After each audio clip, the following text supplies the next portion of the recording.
Welcome to Automated Visual Software Analytics. This part is about software complexity. We will explore what is understood by software, what are the reasons for software complexity, and what characterizes complex software systems. Let's start with what is software. The entire set, as it is defined, of programs, procedures, and related documentation associated with a system, and especially a computer system, computer programs. This is the official definition of, and you can find it in Merriam-Webster. There are, of course, many related terms that are used in the same sense. For example, programs, applications, scripts, instruction sets. In a way, these terms are more precise. They show how software actually is made and is provided. As a common characteristic, software is based on written, explicitly specified formal languages. Major part of a software system consists of source codes. So the source code is the predominant part of the implementation of software. From a more far-away perspective, software represents also a key asset in the development of any computer-based system. Software is even more. It's an intellectual property insofar it has a certain value and validation in industry. Another characteristic of software is that it cannot be seen. It's intangible. It's virtual. So all this characterizes software. Software complexity right now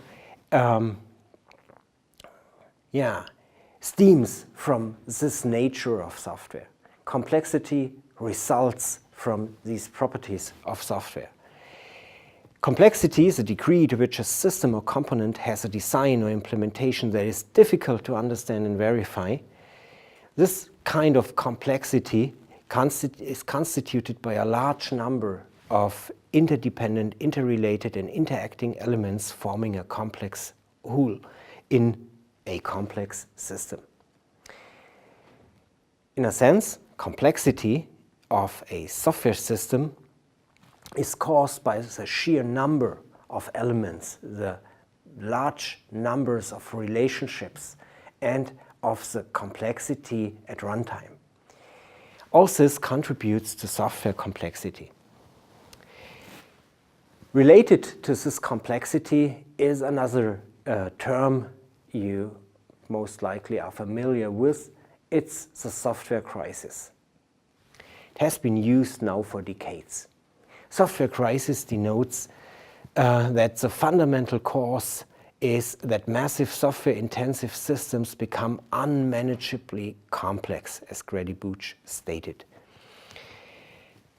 Unmanageably complex means that it's hard to find an efficient, a consistent, a systematic way of managing complex software systems. It's difficult to find, let's say, an engineering approach to that. Software-intensive systems are perhaps the most intellectually complex artifacts created by humans. This is another reality, that our software systems today are really large and most likely are the most complex things humans have developed and engineered so far. Complex software systems are now defined and shaped by certain characteristics. And in a way, these characteristics explain the reasons for complexity. One big issue is the structure-related complexity. This implies, for example, the hierarchy of a system. A system typically is composed of subsystems and related primitive components. Structural related characteristics also includes a large number of entities, for example, data structures, functions, classes, files, modules. A large number of interactions between these entities. They are coupled, they depend on each other, they include each other. Advanced use of computer language features, for example, if you think of non-imperative languages, for example, functional declarative languages, this also causes, to a certain degree, more complexity. And also template-based programming simplifies, on the one hand, software systems. On the other hand, it increases complexity. So what we see is that complex software systems result from a number of structural issues, and it's especially related to the large number of involved components and their relationships. So this is one source of complexity, one characteristic element of complex software systems. Another key type of complexity results from the behavior.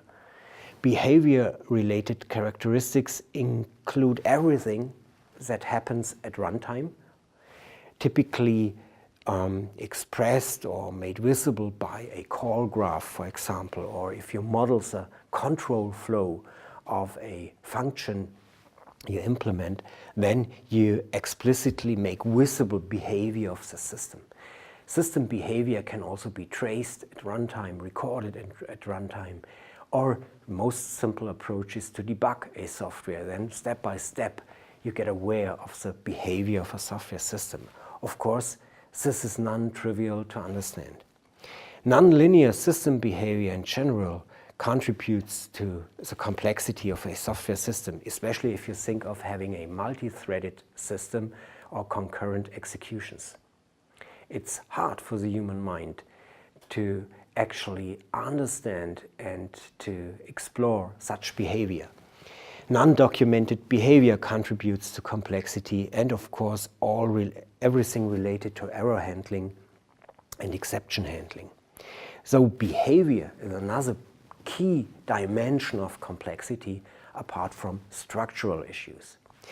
We also have one more dimension. It's related to the process of developing software systems. Software systems, especially if they become complex, are managed by many developers. There's typically a certain turnover of developers throughout the years. The system is being maintained and evolving. Outsourcing and distributed teams also contributes to complexity. Long-term development processes in general lead to certain phenomena that make it difficult to develop in a consistent and systematic way software. Changing functional, non-functional requirement or non-consistent system documentation and models, they also contribute to the complexity of software systems. So the process of developing a software, a process that takes place in time and involves developers, represents a key source for complexity of software systems as well. And finally, there's another dimension. It's related to the problem domain. The problem domain, especially if it's non-trivial, if it is related to real businesses, to complex processes, business models, or just related to complex technology or techniques, then the problem domain becomes important. How to understand requirements and how to understand changing requirements from given by and defined by, for example, customers or clients. How can we specify actually what clients and customers want to have in a formal way? Typically it's done in a non-formal specification. How can we handle conflicting, inconsistent requirements? And of course, another related characteristic to the problem domain is the dependability of legacy systems, if a system is essential for running a business, and if it's an operating system, then we denote this kind of system as a legacy system. So for legacy systems, typically we have complexity, just because legacy systems tend to be large, tend to be old, tend to be maintained, and tend to be evolving all the time. So in summary, complex software systems are complex because we have structure-related issues, dynamics-related issues, process-related issues, and domain-related issues that in the respective ways make it difficult to efficiently and effectively develop software systems.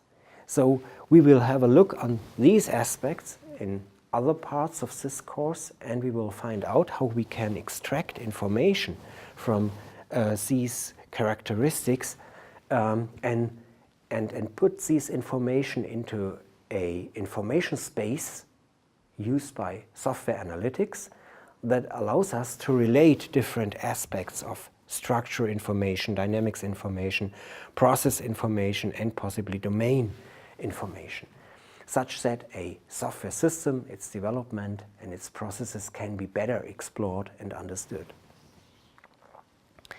Summary.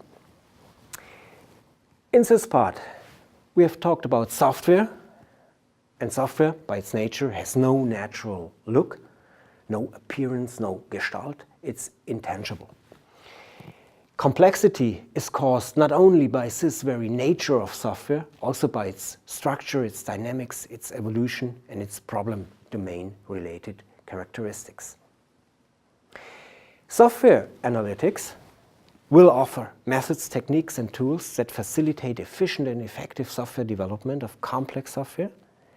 In particular, software analytics provides functionality for analyzing related information and for visualizing the results found related to structural, behavioral, process-related, and domain-related aspects of their development and evolution. This is where software analytics comes in. Software analytics aims to cope with software complexity. So, in this part, we have learned a short definition of software. We have shown the causes of software complexity, and we have explored complex software systems and their key characteristics. Now, let's summarize also terminology in this part. Program is maybe the most fundamental term, a combination of computer instructions and data definitions that enable computer hardware to perform computational control functions. I think most of you are familiar with what a program is. Source code, a little bit distinguished from program, it's computer instructions and data definitions expressed in a form suitable for input to an assembler, compiler, or other translators or interpreters, for example. And software, computer programs, procedures, and possibly associated documentation and data pertaining to the operation of a computer system. All these definitions, once again, are taken from a standard glossary of software engineering. Make sure that you can distinguish these terms and make sure that you have certain view of these on these terms, that you understand what is meant by these terms. In this part, we have also defined what is a complex software system. It's a software system that is complex with respect to structural and hierarchical composition, its dynamics and behavior, its evolution and development, and the underlying problem domain. To maybe varying degrees, but these are the four key dimensions that shape and define a complex software system. Further reading, I can recommend, for example, the Mythical Man Month, published in 1995, that somehow explores what is behind software development and how it's related to humans and how can it be seen as a human activity. There's also an interview available at informit.com. Software complexity. How do we bring order to chaos? If you have time, have a look on these information sources. Let me conclude with some remarks, some informal remarks. Software complexity, as a matter of fact, shapes our way we develop software. We have to cope with complexity. There's one interesting question. If machines would design, construct, and deploy complex computer-based systems, complexity would possibly have different aspects compared to what's relevant for human developers. So my key point here is that software complexity has to be seen always with the fact that it's developed typically by human developers. So we have to take into account the specific nature of software development teams, of different stakeholders in the team, and for example, also the processes taking place in the problem, in the domain space. There's another point I would like to draw your attention to. It's that developers commonly prefer, if they have the choice, prefer to build new systems with new tools, new data structures, new architectures, new ideas. During initial development, systems are generally not faced by complexity because we have maybe a small team, we have small implementations, we can still memorize all models underlying the software architecture and implementation. Basically, we have clear concepts in our mind. So in this very initial stage, software complexity is not an issue, but it will be an issue once systems start to grow and start to evolve. And at that point, software analytics comes in and offers help, tools, techniques that help to manage complexity of software systems.